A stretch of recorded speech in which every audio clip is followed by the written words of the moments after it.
Planting trees in our low productive grassland is seen as a major contributor to meeting New Zealand's target of net zero carbon by 2050. In fact, the Climate Change Commission has recently advised we need an additional 680,000 hectares of new forest by 2035 to meet this goal. That is because trees are very effective at growing biomass and sequestering carbon dioxide from the atmosphere. In a recent paper published by Science, they highlighted the fact that trees are currently our most effective tool in reducing the atmospheric carbon dioxide concentrations. Right now, we tend to think of forestry in terms of monoculture plantations because they are fast to grow and relatively cheap to establish. But there are challenges with monoculture. They can increase fire risk, reduce biodiversity, and are susceptible to pest inclusions, to name a few. What if I told you there's a better way?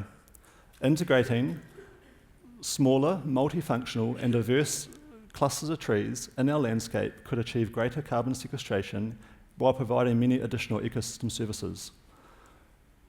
We already do this to some extent. Think planting trees in steep gullies and steep slopes for decreased erosion, and riparian plantings for improving water quality. But there are large areas within our landscape that are underutilised where trees could be integrated. But why would these smaller, multifunctional and diverse groupings of trees be more effective than monoculture plantation? One key reason is edge effects. Edge effects is the difference between how trees grow on the edge of forests and stands compared to the interior. Evidence from Europe suggests that edge effects, or suggests that trees on the edge of forests and stands are larger, up to 95% larger. So this means we get greater biomass and carbon sequestration. If you imagine a hypothetical area of trees, if we plant it in one block, we restrict the size of the edge. If we plant that same area in many smaller groupings of trees, we significantly increase the area of edge. Therefore, you get a greater carbon benefit while also providing additional co-benefits. So planting these smaller, multifunctional groupings of trees throughout our landscape would really maximise this edge effect.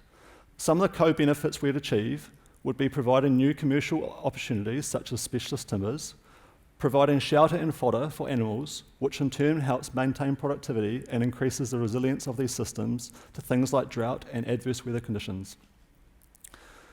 They would reduce erosion, reduce fire risk, and make the landscape more visually appealing, because who doesn't love trees?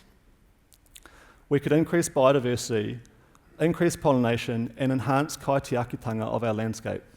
But the key here is through this edge effect, we could reduce greenhouse gas emissions by enhancing carbon stocks. The trouble is, in New Zealand, our emissions trading scheme doesn't recognise smaller plantings of trees less than 1 hectare in size.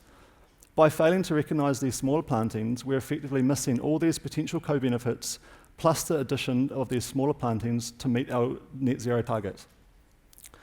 I do want to make it really clear, I'm not trying to say that these smaller multifunctional groupings of trees are the magic silver bullet. In some cases, the edge effect might be negative. For example, in high wind environments, the trees on the edge are likely to be smaller than the interior. In this case, a larger forest or stand would make sense. We must think of the right tree in the right place. However, the potential benefits we could achieve by integrating these smaller multifunctional groupings of trees throughout our landscape is something we should consider. And we're on a quest to find out. With my team at Manaaki Whenua and multiple collaborative partners, we're underway on a 5-year program to document and quantify the potential benefits that these smaller, multifunctional groupings of trees can have so that we can incorporate them into our frameworks for addressing the climate crisis. In the meantime, there's nothing stopping you getting out and planting the right tree in the right place today. Remember, the best time to plant a tree was 20 years ago. The second best time is today. Thank you very much.